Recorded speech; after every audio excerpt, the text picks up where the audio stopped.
প্রকাশ করিয়ে সেই রানীমা। একবার জোরে হাতের তালি সবাই মিলে।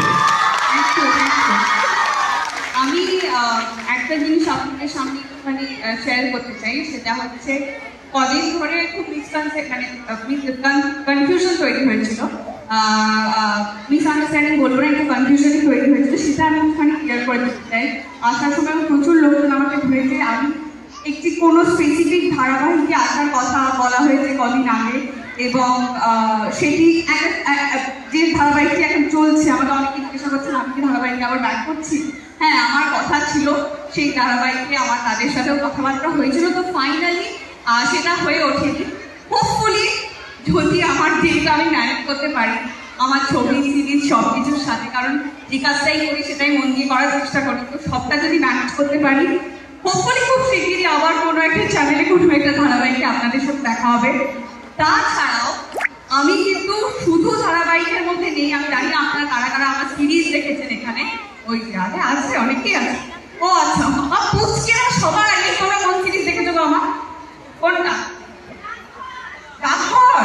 তোমরা কি এটা জানো? ডাকঘর কিন্তু আমরা এখানেই শুট করেছি বর্ধমানে। হ্যাঁ, সব বর্ধমানবাসীরা এটা জানে না, আমরা বর্ধমানে শুট করেছি ডাকঘর সিরিজটা। তোমাদের এখানে ওর গ্রাম বলে একটা গ্রাম আছে, হ্যাঁ না?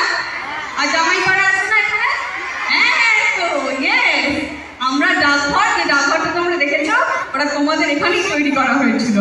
আমরা অলমোস্ট 14 থেকে 20 দিন মতন এই মানে বর্ধমান জেলায় থেকে, বর্ধমান টাউনে থেকে রোজ শুটিং করতাম, আবার এখানেই থাকতাম আর কি।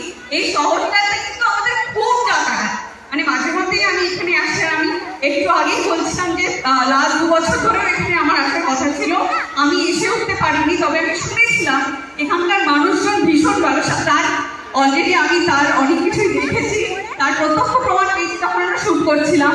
এত ভালোবাসা দিয়েছেন আপনারা সবাই আমাদেরকে। আপনারা এখানে আসার পর প্রথম পারফরমেন্স, সেকেন্ড পারফরমেন্স করার পর এত সুন্দর হাততালি, বিশ্বাস করুন এখন মানুষরা মন করে হাততালি দিতে চায় না, তো আপনাদের এখানে এসে এত সুন্দর, এত মিষ্টি মুখগুলোকে দেখতে পেয়েছি, এত সুন্দরভাবে অ্যাপ্রিসিয়েট করছেন আপনারা সবাই। এই অ্যাপ্রিসিয়েশনটা পাওয়াই আমাদের কাছে সব থেকে বড় অ্যাওয়ার্ড।